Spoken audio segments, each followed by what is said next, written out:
Bonjour à toutes et à tous. Le contexte général de ce MOOC s'appuie sur un consortium euro-méditerranéen en neurosciences existant depuis une dizaine d'années. L'objectif est de créer un programme d'apprentissage des neurosciences commun à plusieurs universités du pourtour méditerranéen. Ce MOOC représente une ouverture au grand public de certains aspects de ce programme. Pour ce qui est de la relation des neurosciences avec la société, il est très important de signaler qu'actuellement les neurosciences sont un champ majeur de la recherche scientifique moderne. Les avancées de ces recherches permettent de comprendre les comportements individuels et leur interaction sociétale. Les connaissances en neurosciences ont en effet des conséquences éthiques et juridiques qui se répercutent sur le fonctionnement de nos sociétés. Les neurosciences permettent de mieux comprendre les troubles neurologiques et les comportements inadaptés. Elles permettent également de mieux connaître l'impact sur la prise en charge des patients et aussi d'évaluer les conséquences économiques des pathologies neurologiques, mais aussi des nouveaux développements que l'évolution des neurosciences rend possible. Ainsi, les objectifs du MOOC sont de donner d'une part quelques bases sur les mécanismes neurobiologiques et leur implication dans le développement et le comportement normaux et pathologiques, et d'autre part de comprendre les processus neuronaux qui ont un impact sur le fonctionnement de la société. Concernant les prérequis linguistiques de ce MOOC, il faut préciser que les neurosciences sont principalement publiées et diffusées au moyen de documents rédigés en anglais, même si c'est pour communiquer avec le grand public. Par conséquent, les apprenants auront à lire des documents en anglais, néanmoins, un niveau linguistique intermédiaire suffirait largement. Par ailleurs, les apprenants peuvent écouter des vidéos et compléter les activités en français. Quant à l'organisation générale du MOOC Implication sociétale des neurosciences, il est composé de 7 semaines thématiques axées sur plusieurs aspects en neurosciences. La semaine 0, consacrée d'une part à une présentation générale du MOOC et d'autre part à dispenser quelques notions de base sur les principes fondamentaux des neurosciences. La semaine 1, dédiée au processus de développement. La semaine 2 mettra l'accent sur les maladies neurodégénératives. La semaine 3 sera consacrée à l'addiction. La semaine 4 traitera des troubles affectifs et de leur comorbidité. La semaine 5 aura comme axe d'étude le stress environnemental et ses conséquences pathologiques. Et enfin, la semaine 6 qui va s'intéresser au processus de la prise de décision.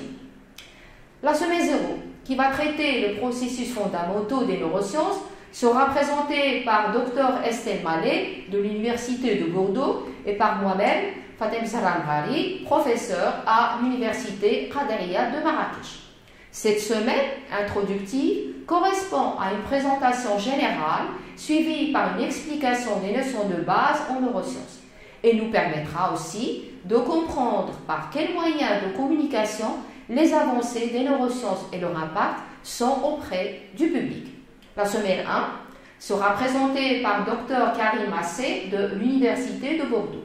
Dans cette semaine, nous traiterons le développement précoce du système nerveux et les mécanismes mis en jeu.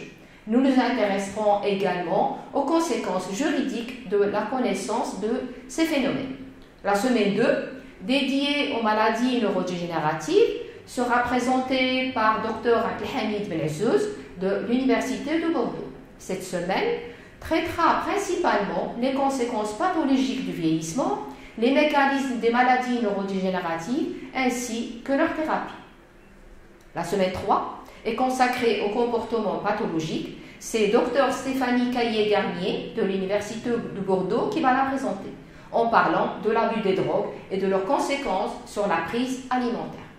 La semaine 4, commentée par professeur Marc Landry de l'Université de Bordeaux, s'intéresse à exposer les désordres affectifs et leurs comorbidités et discutera de certains comportements pathologiques, notamment les troubles anxieux et dépressifs, ainsi que leur comorbidité avec la douleur. La semaine 5, semaine du stress environnemental, dispensée par Dr Patrick Vuillez de l'Université de Strasbourg et le professeur Abdeslam Benali de l'Université Qadariya de Marrakech. Ils aborderont les effets d'une altération des rythmes biologiques et les conséquences d'une exposition à des catastrophes naturelles. La semaine 6, la dernière, sera commentée par le docteur Thomas Bourreau de l'Université de Bordeaux. Dans cette dernière semaine, les processus de prise de décision seront discutés. Thomas Bourreau débattra des questions que ce processus pose sur l'exercice du libre arbitre individuel. En ce qui concerne les activités hebdomadaires du MOOC, chaque semaine sera introduite par la diffusion d'enregistrements réalisés avec des lycéens marocains et français. Au cours de chaque semaine, plusieurs supports seront mis à la disposition des apprenants sous forme de diaporamas, préparés et présentés par des experts scientifiques des différents sujets, de documents d'information pour en savoir plus sur chacun des termes proposés. S'il y a aussi des interviews et des discussions avec des experts scientifiques ou des patients, sans oublier un glossaire avec la définition des mots les plus difficiles. L'apprenant pourra, et parfois devra, effectuer les activités suivantes. Répondre aux questions posées par les enseignants sur le forum, à préciser que c'est optionnel.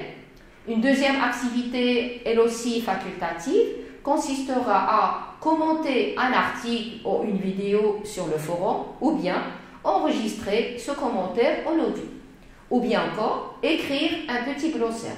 Ou alors élaborer 3 questions destinées à tester les connaissances du grand public en relation avec une thématique spécifique. Une activité obligatoire sera l'auto-évaluation via un quiz hebdomadaire composé de 10 questions. À propos de l'évaluation et de la certification, afin d'obtenir le certificat du MOOC, l'apprenant devra répondre au quiz d'auto-évaluation et répondre au quiz final au terme du MOOC, composé lui aussi de 10 questions. Pour la certification, les apprenants devront obtenir 50% de la note maximale, sachant que le quiz d'auto-évaluation comptera pour les 2 tiers de la note finale et le quiz final pour le tiers. Des points bonus correspondant aux activités optionnelles pourront s'ajouter à ces notes et faciliter la certification.